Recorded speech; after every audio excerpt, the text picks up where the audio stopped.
One night was all it was supposed to be. A couch, a storm, my best friend's spare key. But the door that opened wasn't his. It was his brother's. Calm eyes, reckless smile, and suddenly the house felt like a chessboard. I'd planned to sleep. Hugh had other plans for us both. The rain had that city smell, metal, asphalt, and bruised sky. I shook it from my hair on Caleb's stoop, found the spare key under a crooked terracotta frog, and told myself one night on his couch wouldn't change anything. A bolt of thunder argued. The old brownstone shivered. "Caleb?" I called, stepping. Into the foyer's cinnamon dark. The hall lamp threw a weak halo. The air held cedar, books, and something steadying. I'd only ever been here when the sun graced the banister and laughter ran down the stairs. Night made it a different country. Boots moved on the landing above, sure and unhurried. Not Caleb. A man came down, counting the creaks with his weight. He was all clean lines and quiet, a worn navy sweater, dark hair damp at the temples, a pale scar across one knuckle like a hyphen between lives. His eyes were gray and watchful. "I'm Hugh," he said. "You must be Russell." "Guilty." I lifted my bag, water making a guilty puddle. "Caleb said," he texted. Hugh answered, taking the strap from my hand before I could decide if I minded. "ER called him in. He offered you sanctuary. I'm the fine print." I laughed because it was easier. Fine print can be dangerous. So can hypothermia. "Coat?" He held out his hand. I surrendered my soggy armor. He hung it with a precision that made me stand up straighter, then passed me a towel and a look that landed squarely on my nerves. We were both adults. I'm 26. He read as late 20s, but something about him rearranged the room like new gravity. "I can take the couch," I said, hearing the challenge in my own voice. "You could," he replied, turning toward the kitchen. "But the metal bar is a tyrant. There's a guest room. Use it." "Tea?" I trailed him past family photos and a piano nursing a missing ivory.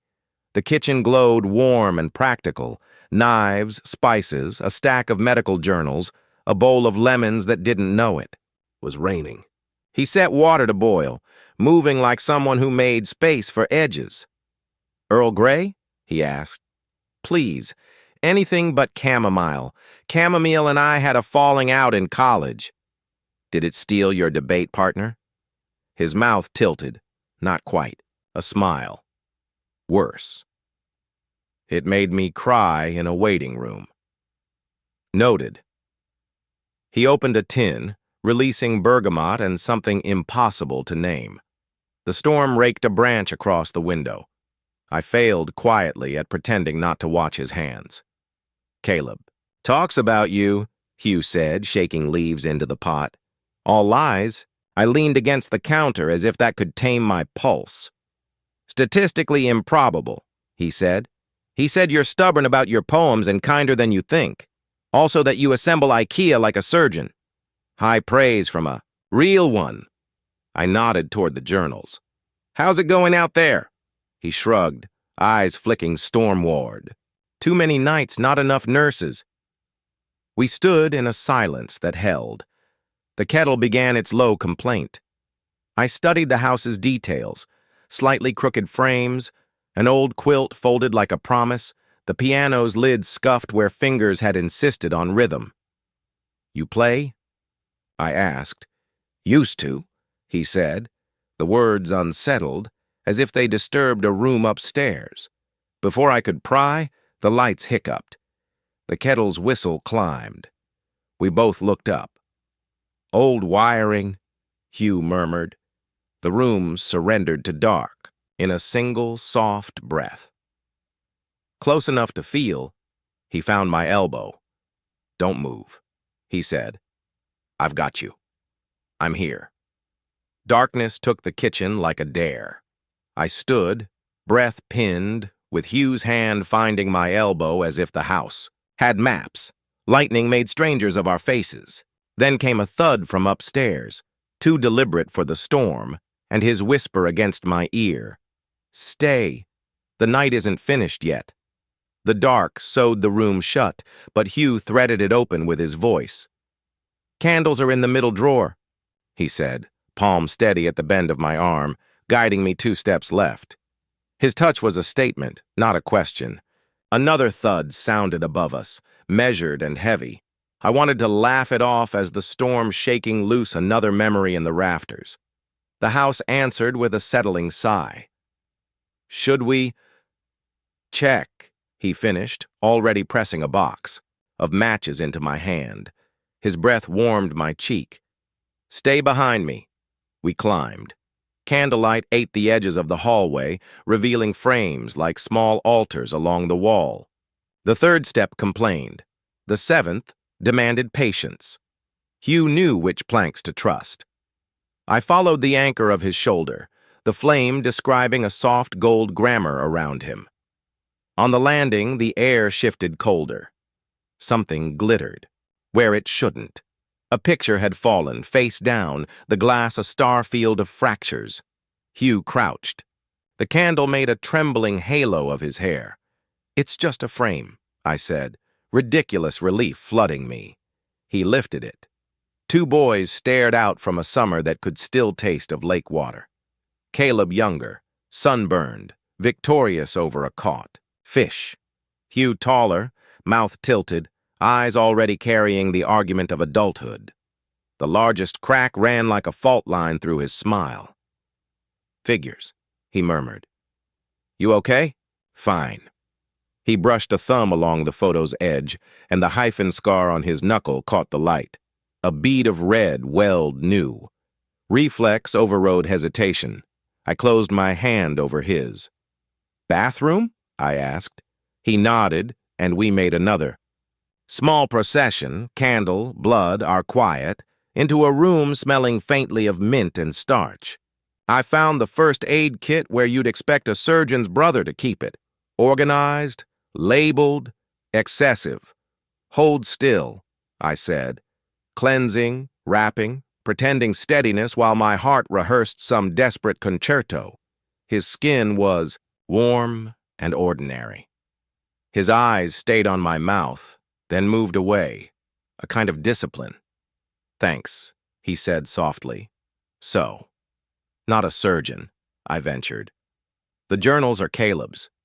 "His," Hugh confirmed. "He likes to argue with them. In the margins. And you?" "Wood," he said. "Pianos, mostly. Things with strings and patience. I fix what's been asked to stay silent." My laugh felt too loud in the small room. "That's a line. It's an occupation." He lifted his bandaged hand. "Sometimes it bites back." We drifted back. To the hall, to the fallen photo. Hugh set it carefully on a console, as if refusing to ask the floor for another opinion. The candle flared, then steadied. "You said you used to play?" I said. "What changed?" "After our mother died, the house sounded different. I kept hearing the missing part." He tapped the cracked glass with his nail. "So I learned to make other people's instruments whole. It creates a kind of quiet." Downstairs, thunder rolled like an old grievance. We returned to the kitchen.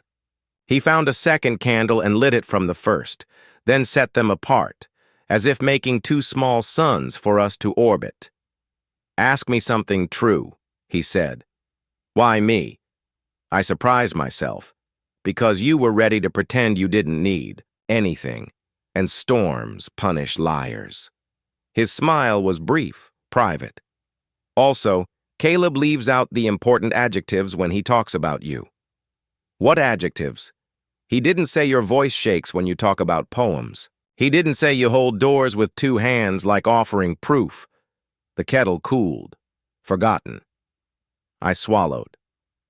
"I cried in a waiting room," I confessed. "Not because of chamomile, because I thought I was failing at being the kind of person someone could love without breaking." "Who taught you that measure?" Hugh asked. "Someone who liked me better quiet," I said. My phone buzzed. "Caleb. Stuck all night." "Sorry. Hugh will look after you. He's bossy. Don't let him alphabetize your feelings. Hugh read the message upside down, amused.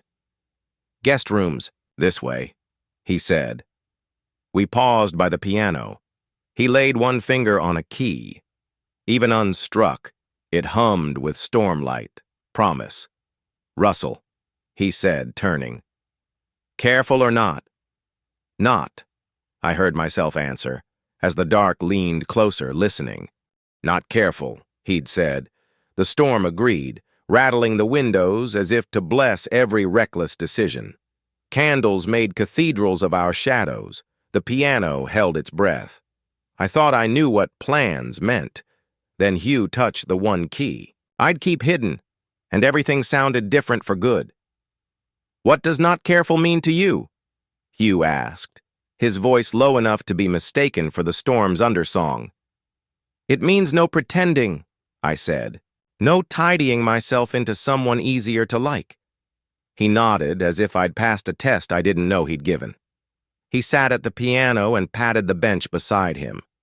The instrument was old walnut, its polish worn to a soft honesty where people had reached for sound. I haven't played in a long time, he said, but sometimes a house asks. Is it asking now? I sat, leaving half a person's worth of space between us. He closed it with the angle of his shoulder. My knee brushed his. Electricity had opinions. Hugh lifted the fallboard with his bandaged hand, careful anyway, then found a single note. The tone bloomed like a small sunrise and hung there. He let it fade, then built a chord that felt like stepping into a room my childhood had locked. He wasn't showy. He spoke in low, sure phrases, the kind that trust you'll listen. What is it? I whispered. Nothing written, he said. Just a way to say the storm doesn't get the last word. I watched his hands, the precise economy, the way the hyphen scarf flashed and vanished. Without thinking, I rested my fingers on the keys, an octave away, mirroring his shape. We played not together exactly, but near. His eyes slid to mine, sliding away again, back to the map of ivory and shadow. Russell, he said, and my name stopped being 2 syllables and became a place. He didn't kiss me. He paused with the patience of someone who knows that firsts are also doors. And then his mouth found mine, steady, warm, a question that assumed I knew how to answer. I did. There was no angle to hide behind, no joke to tuck under our tongues. The storm raised its voice, and then let us have our quiet. When we pulled apart, the candle had burned a small well in its own light. I began, then stopped. Honesty is brittle until it isn't. I haven't let someone see me in a while. I'm only here if you want me here, he said. And I leave if you say. I nodded. The house, perhaps jealous, demanded attention. A tree branch slapped, the kitchen window with a new violence, then a crack like a knuckle slipping out of place. Glass surrendered downstairs. We both stood. Hugh moved first, steady and fast. Stay behind me, he said again. But this time I didn't. We went shoulder to shoulder into the kitchen, where the night was suddenly inside, rain tapping the tile, a glitter of glass like the galaxy had decided to argue on the floor. Blankets, he said. Towels. We'll seal it for now. Basement? I asked. Laundry's down there, left of the furnace. He was already dragging the kitchen table to cover the worst of the wound. Watch your feet. The basement smelled of damp, soap, and some sweet ghost of citrus. I flicked a switch out of habit. Darkness held. Thunder answered from the ribs of the house itself. I found the shelves by touch, the towels by their patient textures. My ankle brushed a cardboard box, then another. Water whispered around them, a shy trespass. Hugh, I called. Yeah? His voice was close on the stairs. Water's coming in. He joined me with another candle, which threw our shadows huge and earnest on the cinder-block wall. We lifted.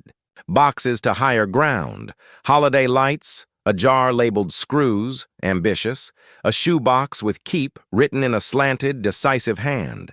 The tape had been peeled and stuck again, as if this argument had gone on for years. Yours? I asked. He frowned. Ours. Maybe Mom's. We opened it on the dryer's flat certainty. Inside lay a cassette tape, yellowed with time, a paper envelope, and a Polaroid of the piano in the living room, younger, unscarred. On the back, in ink softened by age. For when you're ready, Hugh touched the tape like it might change temperature. His face did. I watched a dozen unplayed songs move across it. What is it? I asked. He swallowed. Her. I think it's her. Your mother, I said, as if naming it would make us brave. He nodded, then laughed once, short, the sound of a lock learning not to be. Storm's got timing, he said. So do ghosts. We stood there with the house leaking and the past suddenly audible in my hands. Upstairs, a candle guttered and caught its breath. Hugh held the cassette, and in the light his bandaged knuckle looked like punctuation at the end of a very long sentence we were about to read aloud together. The cassette was the smallest kind of time machine, warm from Hugh's hand, rain-tapping code through the broken window. We could mop, we could sleep, we could pretend. Instead, we decided to listen. If the dead were speaking, I wanted them to find us both awake, holding hands together. We need a player, Hugh said, as if the present could be negotiated with the past. The candle made his eyes two honest storms. He rolled the cassette between his fingers like something you test for ripeness. Upstairs, I said. Living room. Caleb's emergency radio has a tape deck. Smarter than he looks, Hugh murmured, which was love disguised as an insult. We climbed from the damp, hauling towels, a blanket, and the shoebox like contraband. The kitchen was a glitter field. We made a makeshift bandage for the window, plastic drop cloth from under the sink. How did every house have one? Tape, the table shoved against it as a brace. Rain patted approval. The candles threw small saints across the walls. We moved carefully, shoes off, the soles of our feet learning the house's new geography. In the living room, the old radio sat on a shelf with flashlights and batteries, a family of preparedness. Hugh checked the batteries with a competence. That steadied me. The radio crackled like a throat clearing. Somewhere in the city, emergency voices braided, then fell away. He set the cassette into its open mouth. Ready? He asked. No, I said. Yes. I sat beside him on the rug, our knees shoulder to shoulder. He pressed play. A hiss. A sound like a room getting its bearings. Then a woman's voice, warm, rueful, with a smile you could hear. Hi, my loves. If this is playing, the house did its job. It's good at keeping music. It's worse at keeping secrets. Hugh didn't move. His hand found mine, not careful. The hyphen scar brushed my thumb. I don't know how old you are, she continued, so I'll talk to all your ages. Hugh, you who fix what other people break. Remember, you don't have to be a repair. Caleb, who runs towards sirens, remember to rest. If you're together, good. If you're alone, call each other. If you're listening with someone I don't know yet, be kind to them. They're brave. I didn't breathe for an entire sentence. You will think I left too soon, she said. You will both make hobbies of being strong. I can't stop you. I can only suggest what I learned too late. Strength isn't silence. Love isn't duty. Don't tidy yourself smaller than your song. Hugh closed his eyes. I counted 3 of his heartbeats in his wrist. I hid a letter, she said, softening. I wanted your hands to find it because your hands know music. Better than your eyes. There's a key in the piano's left front leg. Unscrew the cap. The letter's upstairs, in the cedar box in the attic. The one that smells like the coat I wore to your father's concerts. Wait to open it together. A pause. You could hear her listening to the room she'd recorded in, the same piano breathing now behind us. And because I can't help myself, she added, laughing. I left you a piece. I wrote it for Rain. Play it only if you're willing to. Cry. Then came notes. Clear, steady, a melody that rose like forgiveness offered before it was asked. It wasn't brilliant in the way critics bless. It was true. When the tape clicked to its gentle end, the storm felt quieter, as if it had been listening too.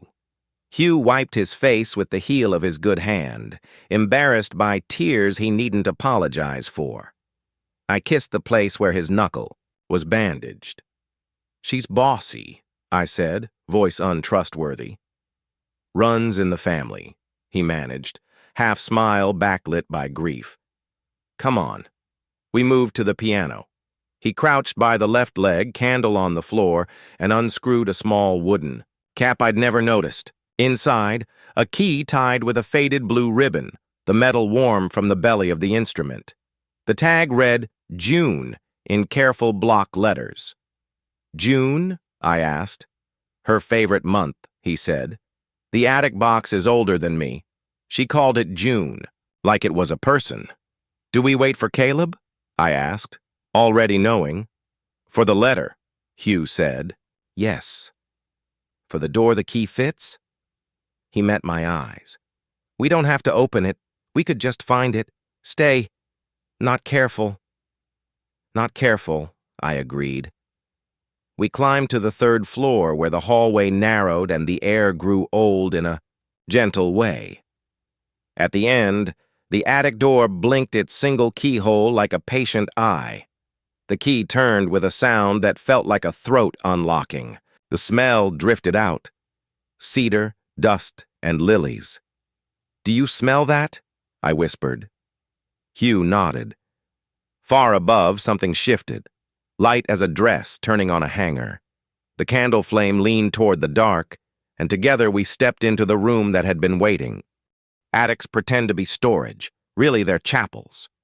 Cedar and Lily rose to meet us as the door unclasped. We weren't supposed to open anything, only find it, hold our breath. But June had a way of moving toward you. The house tilted, listening, as we crossed to the box waiting. The attic breathed like a sleeping animal, warm and dust-sweet. Our candle made an island of light on trunks and garment bags, on a row of shoeboxes labeled with months and, my favorite kind of hope, adjectives. One read, bright. Another read, rainy. June was a cedar chest with brass hinges, its lid carved with a vine that had taught itself music. Hugh set the candle on a crate and knelt. His fingers hovered, not quite touching the wood, reverent without superstition. We wait for Caleb, he said, reminding both of us who we were. He rested his palm flat on the lid anyway, as if the box could take a heartbeat and give one back. We wait, I agreed. The word felt like a promise and an appetite. We didn't open June. We opened the room. An old hat with a veil perched on a mannequin head, ridiculous and regal. Playbills from orchestras long defunct, a tin of buttons that would have outlived any coat. In a canvas portfolio, we found staff paper, pencil smudges like storm shadows across the bars. Rain, written at the top in a hand that knew how not to press too hard. Underneath, a second hand had added 4 hands, with a question mark, then answered it. Yes, please. I held the page between 2 fingers as if it might sing. She did leave. A piece, I said. And she left the first argument, Hugh answered, mouth tilting. Alone or together. She always preferred together. He lifted the portfolio, found more pages, phrases circled, a bridge abandoned, a coda with the word again written in the margin like courage. We took the music and left the letter cocooned in cedar. I touched the chest one last time and whispered, like a thief promising to return. Downstairs, the house felt newly articulated, as if the past had found a way to speak through its joints. The candles had burned lower, and through the plastic over the broken window, the rain looked like static. We set the sheets on the piano stand. Hugh sat, And this time I didn't leave space. Our shoulders understood economy. We could. "Butcher it," I warned. "Then we'll butcher it honestly," he said. We began careful. The melody knew how to forgive. It unfolded like someone patting a seat beside them, like a hand extended over water. Hugh took the left, the ground, and the weather. I took the right, the light and the insistence. Our wrists crossed once, twice. Brief. Choreography, a language the body learns without dictionaries. When I faltered, he didn't correct. He waited until my breath caught up, and then he followed the breath. Halfway through, the house moved around us. The storm less a threat than a choir. The radio on the shelf clicked as if remembering us. At the coda, where again was written, we did. We played it like the truth resists endings. When it hurt, we didn't tidy the hurt. When it wanted joy, we let the joy be embarrassing and loud. We finished not with flourish, but with a shared exhale that left me a little empty and entirely full. Hugh's forehead found my shoulder. The bandage on his knuckle brushed my sleeve. "I thought my plans tonight were simple," he said into the fabric. "Give you a dry towel, keep to my room, be the good brother, the quiet repair. And then you came in with water in your hair and a history in your eyes." "I stayed over at my friend's house," I said, smiling at the title we were wandering, into, "But his brother had other plans." "They're changing," he said, lifting his head. "If you want them to." "I do," I said. "But I want us to be careful about the only thing that needs care." "The letter," he said. "The letter?" I echoed. We made the kitchen safe as we could, laid towels like sandbags, pressed the table tighter to the plastic. Then we retreated to the guest room, a quilt waiting like it had been practicing all day. The window glowed a thin pewter. Either the storm was surrendering or it was catching its breath. "Stay?" Hugh asked, bare-voiced. "Stay," I said, and we did. Above the covers at first, ankle to ankle, two people learning the geography of not careful without stepping on landmines. He told me about a man who loved him and loved his silence more. I told him about a boy who loved me until I spoke and then called my voice complicated. We both made small, unflattering jokes about our own patterns. We both promised nothing except to tell the truth when it was inconvenient. I must have slept. I woke to the color of unspooling dawn and the sound of my phone's stuttering light. A message from Caleb. "Power's back across most of the block. Window guy on call for the morning. Off early. Be home in 20. Also, do not let Hugh alphabetize your feelings." Hugh smiled at the screen, then at me. The house blinked once, twice, and the lamps failed to remember how to turn on. We didn't need them. On the street below, a car door shut, honest and ordinary. Keys flirted with the lock. The day, and Caleb, were just outside, about to make everything official. Keys at the door. Morning in the curtains, our hands not quite separate. We had a letter waiting in cedar, and a truth waiting in our mouths. Caleb's footsteps were ordinary. The moment wasn't. I thought the storm was over. It wasn't. It had changed rooms and chosen witnesses today. The lock answered like a friend who'd slept badly. Caleb shouldered the door open with a surgeon's resignation and a little boy yawn. He took in the plastic pressed to the kitchen window, the towels, the candle stubs puddled into themselves. "Okay," he said, dropping his bag. "Which one of you fought the weather and which one married it?" Hugh's mouth tilted. "Open. Relationship," he said. "We compromised with tape." Caleb stepped forward and, for a single heartbeat, his gaze snagged on where my knee touched Hugh's. It was such a small contact, nothing by any sensible measure. It looked like an admission under bright light. "Hi," I said, too formal. He hugged me anyway. Rain and disinfectant in his coat, relief in his arms. He hugged Hugh a beat longer. "You good?" he asked him quietly. "Define good," Hugh said. His bandaged knuckle brushed Caleb's shoulder. We found Mom. Caleb went very still. Found? Her voice, I said. A tape. And a key. There's a letter in the attic. We didn't open it. He sat without needing to be told where. The radio obliged with its own clearing throat crackle. We played the cassette again. This time, when their mother said their names, I watched both faces. I saw the child still living neatly behind Caleb's competence. I saw the man in Hugh who had stepped aside from the piano and taught himself to repair instead of sing. When the piece for Rain unspooled, Caleb's hand found mine, then Hugh's, our fingers making a brief, awkward braid of being here. We should go up, Caleb said, when the tape clicked to silence. His voice was thick in a way that made me love him more, exactly as a friend, in the precise shape of the word.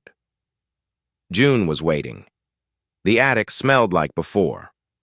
Sun had found a way through the small window and made a prayer out of dust. Caleb knelt where Hugh had knelt hours earlier. He hesitated, then lifted the lid. The letter lay inside a sleeve of tissue, a ribbon the color of old curtains holding it gentle. On the front, to my boys, and because she was thorough, and to the one listening with them. Hello, dear. Caleb's laugh was a quick, wet thing. He handed the letter to Hugh. You, he said, start. Hugh unfolded the paper with the care of someone disarming a beautiful bomb. He read aloud. My loves, it began. If you're here, it means I couldn't keep being a mother the way I wanted, so I tried to leave mothering in the walls. Her words were ordinary and devastating. She wrote about making dinners you don't turn off the oven for because music keeps burning. She wrote about the way grief pretends to be furniture. She confessed she had hidden the tape because she knew they wouldn't listen until they were the right kind of lonely. She apologized for that and didn't. I won't make you promises, she wrote, but I'll ask you for one. Play something together even when you're mad, especially then.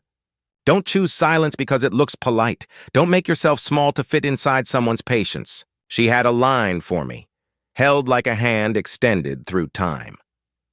If you are the one listening with them, thank you. Please love them not carefully. They are sturdier than they think. By the end, Hugh wasn't pretending not to cry. Caleb wiped his face with his sleeve, then stared at the ceiling like he was asking it for a different weather report. We went downstairs and set Rain on the stand. Caleb didn't sit. He stood behind us, one hand on each of our shoulders, turning pages when we nodded. We played it again, and we cried and laughed when we missed, and the house changed key and said, fine, I can hold this too. The window guy came and left, the plastic surrendered to proper glass, and the kitchen regained its ordinary courage. Caleb brewed coffee he apologized for twice. Hugh burned toast and didn't care. The radio quieted. The storm went to bother someone else, and the day did what days do when you keep them. I need sleep, Caleb said finally, squeezing our shoulders. He looked at both of us for a long moment. Doctor serious. Be good to each other. Be not careful. He grinned, tired and bright. But if Hugh alphabetizes your feelings, Russell, you call me. When he disappeared upstairs, the house felt bigger, not emptier. Hugh leaned against the counter, looking at me like the word future had discovered its plural. So, he said. So, I answered, stepping into him. The kiss we made was soft and ordinary, and exactly the size of morning. It felt like a plan. I stayed over at my friend's house. His brother had other plans. So did the weather and the dead and the piano. We decided to keep the best ones, the ones where we play and we tell the whole truth and we stay.